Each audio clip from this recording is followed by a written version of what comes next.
وائل ڕەشیدی تەمەن 28 ساڵان و وەفا بیزانی تەمەن 23 ساڵان کە دوو پەنابەری سووریاین باس لە تاڵی ژیانیان لە سۆماڵ دەکەن. ئێمە وەک پەنابەر هاتین بۆ سۆماڵ. ژیان لێرە زۆر سەختە.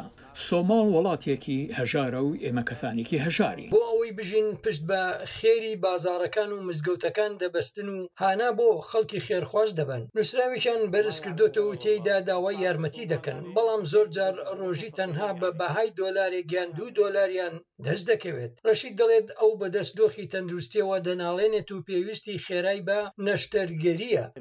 من ناتوانم کار بکەم و ناچارم لە ماڵەوەدا بنیشم. هەموو ئەوەی بۆ ئەنجامدانی نەشتەگەریەکە دەمەوێت هەندێک یارمەتیە.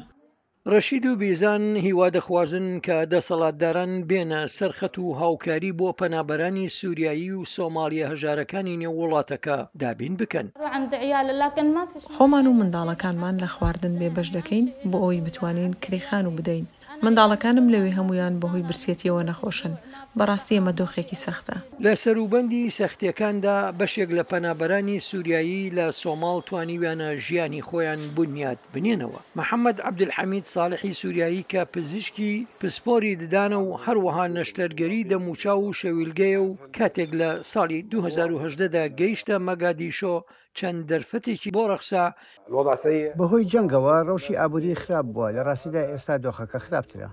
محەممەد عەبدولحەمید دەڵێت وێڕای ئاستەنگەکان بەڵام ئەو لەلایەن سۆماڵیەکانەوە بە گەرمی پێشوازی لێکراوە. دوای 2 ساڵ محەممەد خێزانەکەی هێنا بۆ سۆماڵ و لەوێ ژیانێکی نوێیان دروست کردەوە و منداڵەکانی دەچن بۆ قوتابخانە و ئاوێتەی کۆمەڵگەکە بوون.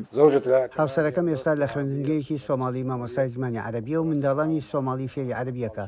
ئەو لە من زیاتر ناسراوە. ساڵح خۆی پێگەیەکی بەناوبانگی لە نەخۆشخانەیەکی میسری لە شاری مەگادیشۆ بنیاد ناوە. پسپۆری لە نەشتەرگەریە ئاڵۆزەکانی دەموچاودا دەکات. بۆ ئێستا ساڵح بەنیازە لە مەگادیشۆ بمێنێتەوە، بەڵام هیواش دەخوازێت ڕۆژێک بارودۆخی سووریا باش ببێت. بۆ عەبدولقادر زوبێر لە مەگادیشۆ، سمکۆ عەزیز، دەنگی ئەمریکا.